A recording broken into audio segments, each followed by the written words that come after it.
So, fixing glasses and 3D printers. So, I built a 3D printer. Why? Because I could.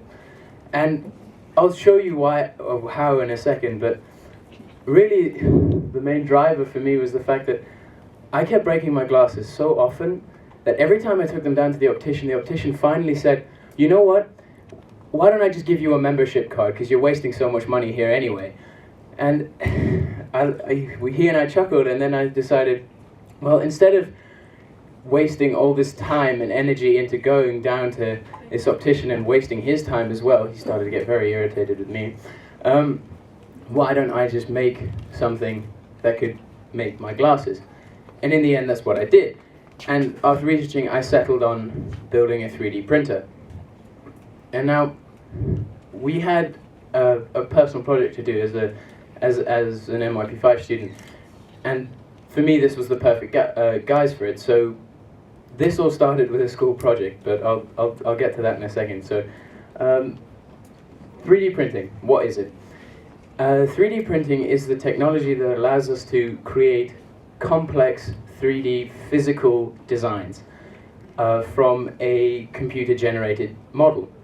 And this can range from a small design with a function to a novel or beautiful piece of jewelry for a friend or loved one. And that's what makes this technology so cool, because it not only allows you to do that, but it allows you to prototype stuff before you actually build it, and instead of shelling out hundreds or thousands of euros into creating a fully functioning massive prototype, you can make a small one off your printer and then see how it's going to look and feel before you actually make it on a massive scale. Now, 3D printers, when they were first made back in the 80s, they were massive, massive machines. They were about the size of a cabinet, and they sat in the corner of a room just humming away, going the whole time. And now, from there, it's gone from a massive cabinet-sized monstrosity to a small cube sitting on the corner of your makerspace.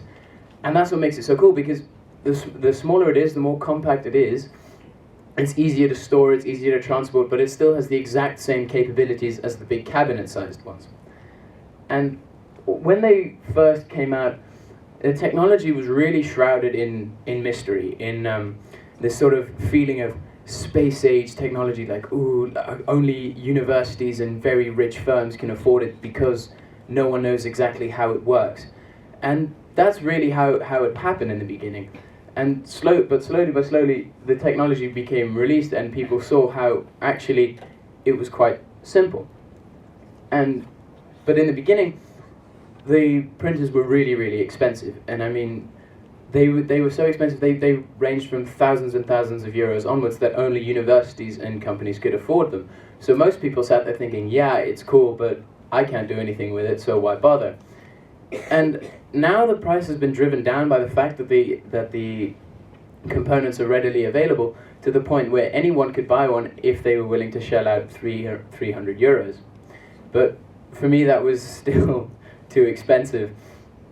So I did some research into it, and I found out that the technology behind 3D printers is actually quite simple. I mean, all you really need is a few motors, an electronics board, an extruder, which is the thing that melts the plastic, and some time.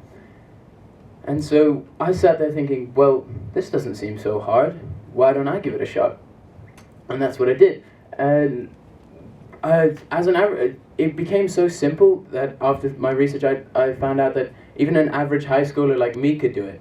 So when we had to do a personal project for MIP, in NYP5, I sat there like, why don't I do it for this? It's a perfect excuse for it.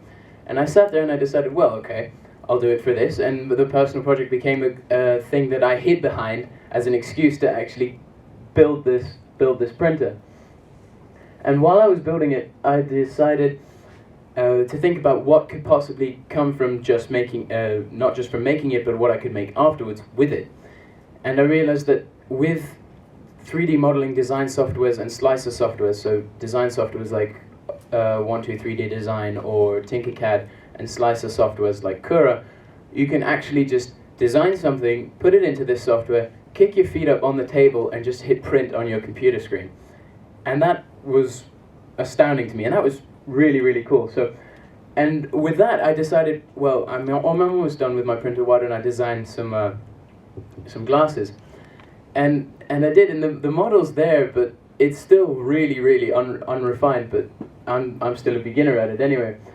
And what it does is I came to a realization that it provides a very new view on design and a view on technology and how we see it. And for the ability to create something by yourself at home is really impressive to me. And it's not just that, but it ties into something much bigger.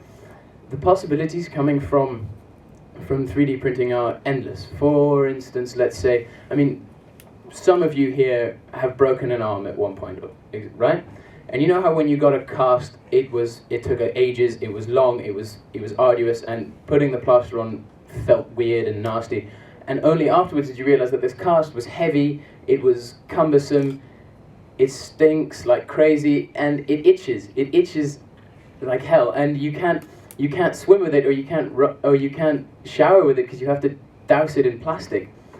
So from that, what people have decided to do is they created a model of a cast and 3D printed it, but in such a way that it fit over your arm like a gauntlet, and it sat there, and it was reusable, it was light, it was recyclable, and most of all, it didn't itch or stink because of the way it worked. And that was really, really impressive for me. And it wasn't just the fact that, you know, you had casts made, but recently someone was the first to get a 3D printed titanium rib cage. Now that's some RoboCop stuff right there, right? And it impressed me so much. And while I was sitting there building my printer, I started to think, well, what else are people designing with them, and what could I possibly do with it? And then I stumbled upon the fact that people make prosthetics with 3D printers. And that was the really amazing part for me. It wasn't the fact that someone got a RoboCop age titanium ribcage, but the fact that from your small printer at home, you can create a physical prosthetic limb. So say someone's been in an accident in a war zone, for instance, or a simple collision out on the street. What it does is, once printed, it gives the person partial functionality or full functionality back in that limb. And that was so cool for me, and it showed me how we change design, how we take it and how we move forward with it instead of trying to strive backwards or around. And then I decided, well, that's really impressive. I mean, what could I do to do it with this? And I find out that with your 3D printer, you can do so much more. You can change design so much, and it doesn't just help, you know, the design world or the tech world, but it helps the medical world and medicine worlds. I mean, we use some printers to print in living cells to test new kinds of strains, and then you can use it in the education field to help kids visualize what they're designing for a digital design class, for instance. But we use it on a massive scale as well. So for instance, we use 3D printed parts in rocket engines. Now that's pretty cool. And so as I sat there designing my printer and finishing it off, I wondered, well, this is amazing. This shows me how technology changes, how we can change technology, how we can make it for the better or for worse. And that was really, really impressive. And so what I'd say now is, it's like, if you're a techie kind of guy, or if you're a design kind of person, or a mechanic, or some sort of experience with mechanics, or really just sit there like, I've got some cash and I've got some time to kill. If you feel like trying this, go for it. It's actually really simple. It could be akin to assembling Lego if any of you have ever done that as a child. And so that was what's really impressive, because if any of you do that, you could end up being the next person who designs a change in automobiles, in aviation, in the field of medicine. You could give someone a a titanium skull, for instance. The possibilities are endless. And now that I have my printer back after relentless asking from school, I can actually start creating something of my own. Thank you.